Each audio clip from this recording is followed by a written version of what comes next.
खासदार बाळामामा मात्र आपल्या सोबत आहे. आपण जी बातचीत करणार आहोत. दिबा पाटील यांचं नाव दिलं जात नाहीये नवी मुंबई विमानतळाला. यासाठी तुम्ही सुद्धा संघर्ष करतायत. 21 तारखेपर्यंत वाट पाहणार. यानंतर मोठ्या मोर्चाचं तुम्ही आयोजन करतायत. काय नेमकी रूपरेषा आहे? नाही, त्याच संदर्भात माननीय मुख्यमंत्री महोदयांना मी रात्री भेटलो. त्यांना पुन्हा एकदा निवेदन दिलं आणि लवकरात लवकर, कारण जेव्हा टेक ऑफ लँडिंग स्टार्ट व्हायच्या अगोदर ते नाव दिलं जाईल असं माननीय मुख्यमंत्री महोदयांनी सांगितलं होतं.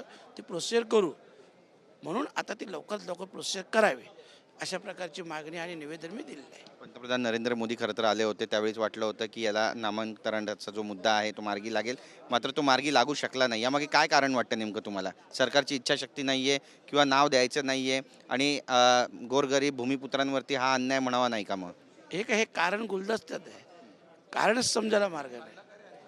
कारण एकीकडे सरकारचं म्हणणं आहे की नाव तेच द्यायचं आहे, पण दुसरीकडे दिलं जात नाही, प्रोसिजर केली जात नाही. तुम्ही मोर्चा काढणार आहात, आंदोलन करणार आहात? 22 तारखेपासून कुठे काय कशा पद्धतीने हे आंदोलन असतं? भिवंडीवरून निघणार, चालत हजारोच्या संख्येने निघणार. साधारणतः नवी मुंबई विमानतळापर्यंत लाखोचा समुदाय असेल 22 तारखेला. 22 तारखेला. आणि त्या ठिकाणी पुन्हा एकदा मागणी केली जाईल की नवी मुंबई विमानतळाला दिबा पाटील. मागणीसाठीच आंदोलन करू. सरकार तुमचं ऐकेल असं वाटतं? बघा, जेव्हा मागणी तुम्ही पाहाल की आमचे सगळे भूमिपुत्र जेव्हा लाखाच्या संख्येने उतरतील तर सरकारला त्याचा विचार करायला लागेल. मुख्यमंत्र्यांची तुम्ही काय बातचीत केली रात्री? नाही, मुख्यमंत्री त्यासाठी पॉझिटिव्ह आहेत, परंतु हा विषय आता केंद्र सरकारच्या अखत्यारीत आहे. कारण मुख्यमंत्र्यांनी दोन्ही सभागृहातून एकमताने ठराव पास केलेला आहे. तो काही विषय नाही.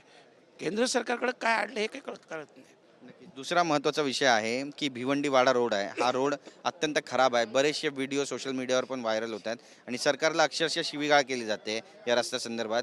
याबद्दल काही विचार ठोस करणार आहात का? किंवा कुठे काय काम अडलं आहे आणि ही सगळी कामं कशी पूर्ण होणार? कारण कॉन्ट्रॅक्टर कामं पूर्ण करत नाही असा आरोप करतायत. नाही, आता त्या कामाला गती आलेली आहे. कारण मागच्या वेळेस एक 20 दिवसापूर्वी माननीय मुख्यमंत्री महोदयांनी 138 करोड रुपये हे त्या कॉन्ट्रॅक्टरला दिलेले आहे. त्याच्यामुळे त्या कामाला गती आलेली आहे आणि लवकरात लवकर काम पूर्ण होईल. कधीपर्यंत हे काम पूर्ण होईल आणि खड्डे मुक्त होईल भिवंडीवाडा रोड? महिन्यात पूर्ण करण्यात त्यांनी आश्वासन दिलं आहे आम्हाला. नक्की. धन्यवाद आमची बातचीत केल्याबद्दल. कॅमेरा पर्सन योगेश गुरवसह गिरीश गायकवाड, TV9 मराठी, नागपूर.